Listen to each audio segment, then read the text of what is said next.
Part 1, Teacher Interview, Algebra. Hi, my name is Angel Celeb. I'm an itinerant vision teacher with Southwest Co-op, and I travel between 7 schools, and I have about 15 students or so. I spend most of my time here at Lamont High School. I have a totally blind student who is fully academic, and he is in all of his classes are regular classes. They're not special ed classes per se.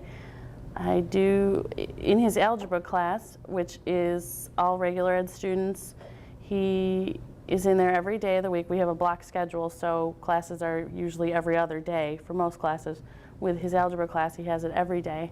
And I'm in that class with him, supporting what the rest of the class is doing.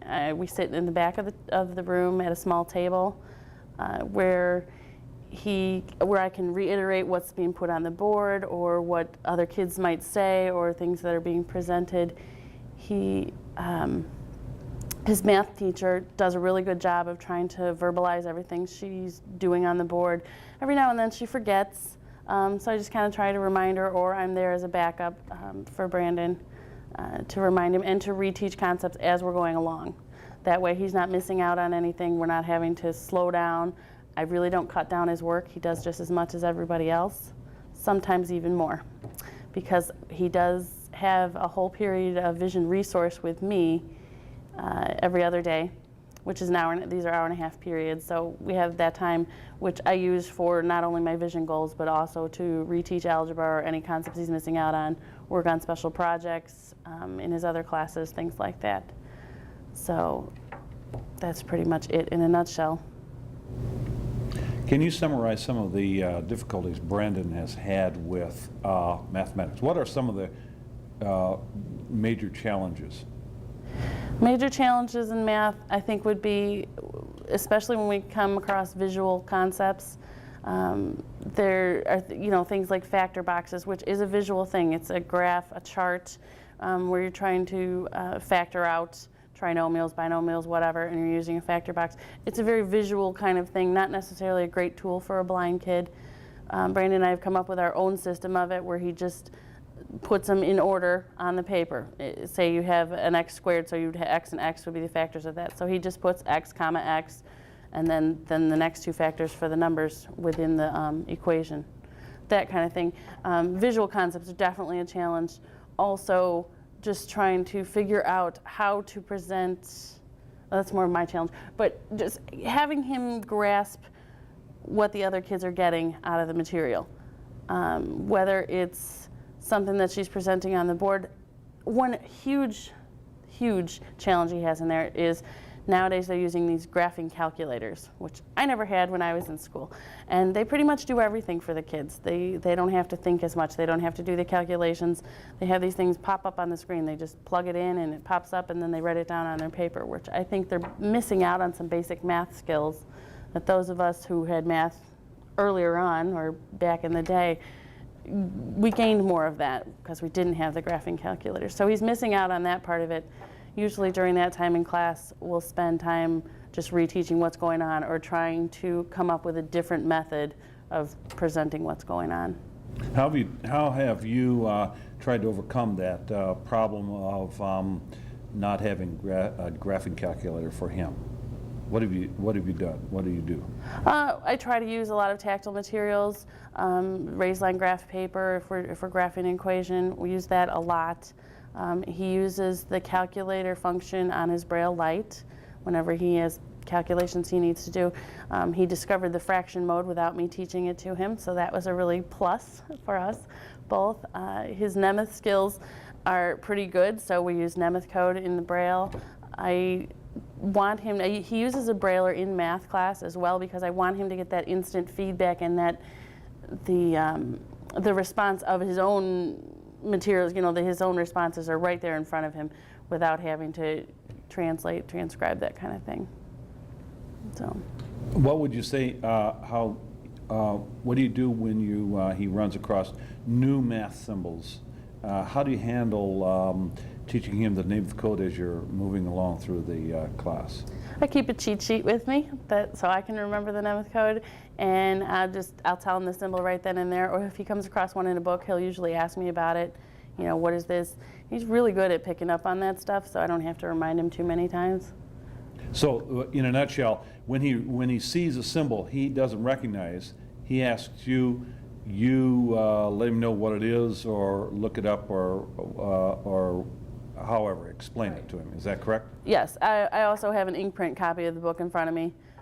He has an ink print copy of the book at home. Mom and Dad can help him with that. Or he asks his teacher, hey, what is this supposed to be? I don't understand it. And then he can usually figure out, oh, this is the symbol for this, that kind of thing. So, still has a little trouble with repeating decimals, but then again, who doesn't? So. Have you had any difficulty getting the books for him, for his math class? Not yet, but I've been told that next year's book is not in Braille yet, so we're going to deal with that. Are you satisfied with the level of the quality of the Braille in his math books? Actually, no. About every other page there's an error. So whether it's a number that was mistranscribed, or it's something's left out, or you know, they screw it up pretty regularly. So. And so it helps with, obviously, for you to have the ink print version of his math book beside you, so you know. Absolutely. That way I can reinforce what's there. And we'll try to, when he gets an assignment that he has to take home for homework or something, I'll try to quick run through what are the equations on the page, just let him know, you know, if there's a mistake on there, that kind of thing. We try to do that as much as we can. Not always time for it, but. And like I said, he also has the ink print at home, so if he has a question, he can ask Mom and Dad. His teacher's pretty lenient and understanding too. She realizes that the Braille's not perfect. And just like when I transcribe assignments that I get she does a lot of worksheets in there. So I do all those by hand, and I make mistakes. So, you know, he's pretty good about letting me know about that too. So. How does the classroom teacher work with you? Do you have some kind of communication system set up? Do you ever have an opportunity to meet with her without, you know, sitting in or interrupting the class? And how has she handled having a Braille reader in her class? One of the fortunate things is that I am in there the whole time. She'll have, a lot of times she might assign something, the kids are working independently, so we'll converse during those times. Or also they have a really good email system, so she emails me a lot of his assignments. They're already in text format, all I have to do is print them out. If it's something with not a lot of math symbols in, I'll just throw it through Word and Duxbury and do it that way. If it has a lot of particular Nemeth code symbols, then I'll do it by hand. But it helps a lot, the email, because we're constantly back and forth with that. So that communication has really been a definite benefit. But also, she has a resource period second hour every day, so more often than not, she comes down and checks in with me. This is what we're doing tomorrow, blah, blah, blah. You know, just a real quick little 5-minute meeting or something. That's outstanding. How about his math teacher last year? Was this person as willing to work with you? No, not at all. And we had very little communication last year. I also was not in his classroom last year. That was something, because initially in his IEP it was that he was to have no support. He only had 150 direct vision minutes when he first came to the high school, whereas now he has 10 times that amount. He's 1,100 minutes a week with me. So that difference. Towards the second half of the year in his math class last year, we did put a special ed aide in there. However, she didn't really have any math background herself, so that made it more difficult. Plus, she didn't have any blindness or Braille experience, so that made it more difficult. But I tried to converse with her and help her out, taught her a few, you know, Braille symbols and just some basic stuff, and taught her, you know, take notes like this, and you might want to repeat this, giving her suggestions. Every now and then I'd go in the class, but the teacher really wasn't very open to that. It also didn't help that she was pregnant, so she was gone for 8 weeks out of the semester as well. So we had to deal with a second teacher at that time too. So this year's teacher, does this teacher have a different attitude from the start, or is it because you have more time to work with her and so she doesn't have the same pressure that last year's teacher had? What do you think? I think it's the latter of those two. I think that I'm there to support her and I give her suggestions. I think that makes a huge difference in her comfort level. Because of course, whenever somebody finds out they have a blind student, you get the whole initial freak out. Oh my God, what am I going to do? How am I going to pull this off? And being there, I think it really helps ease their mind and get them. And also it helps the other kids in the class. They're not as apprehensive about working with him, and they're more willing to help out. And there's been a couple of days when they had assembly days, and part of the class would be out of the room because it's freshmen and sophomores in the class, and so there would be maybe only freshmen in the class and Brandon. So they might have fun days. There was one day they got to play math basketball, and a couple of the kids really took him under their wing and helped him to shoot the baskets and helped him, they're making the noise over by the garbage can because they're shooting paper into the garbage can, and just trying to help him out and pick up on things that they've seen me do in class. So I think by that way, the best way for us to educate the world is to show them what we do, and I think we're making more teachers. We're growing more teachers, I always like to say. So good. That's great. So your recommendation for other people in your position dealing with Braille readers who are going to be at the secondary level in regular math classes, your recommendation is that someone who knows Braille and understands blindness and is a certified teacher would be supporting that student actually in the math class in order to provide support for the teacher as well as the student?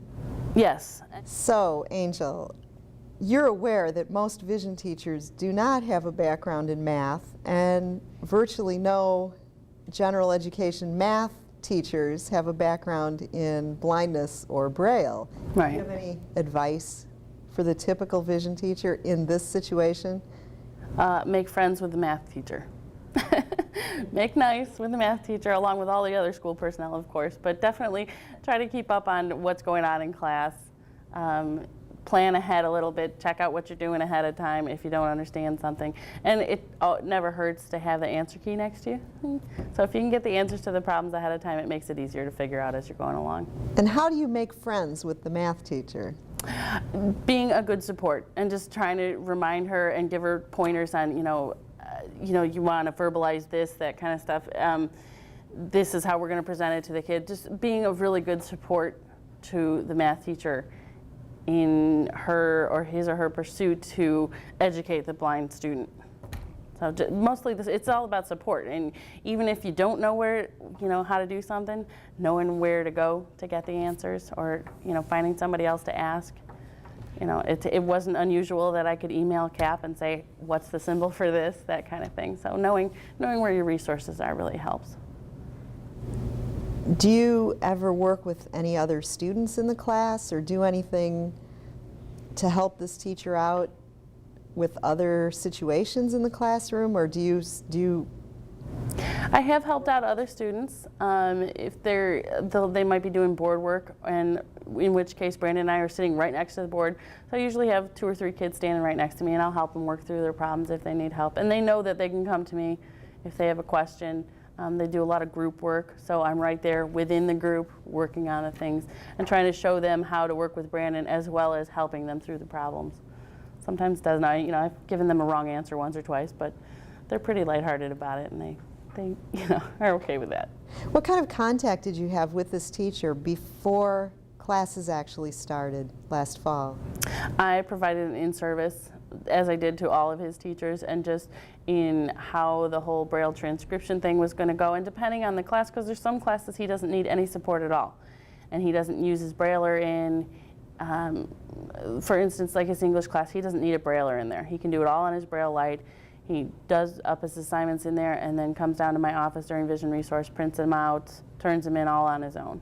So he really doesn't need any support. But just trying to, individually go through each class and say, these are the kinds of things that you might try. This is what I am here to offer. And again, the email system here at the school is fabulous. Teachers are not shy about saying, hey, I need help with this, or hey, can you come up during this class time and work on this with me? For instance, like if it's an internet project or something, I'll go up in the computer lab and sit with him and work on the internet, and also at the same time working on his technology skills. I think that the best thing to remember is just that keep an open mind, and even if you don't get it right away, stick with it.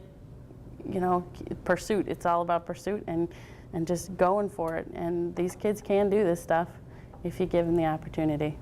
And don't be shy about telling your administrator if you need more minutes.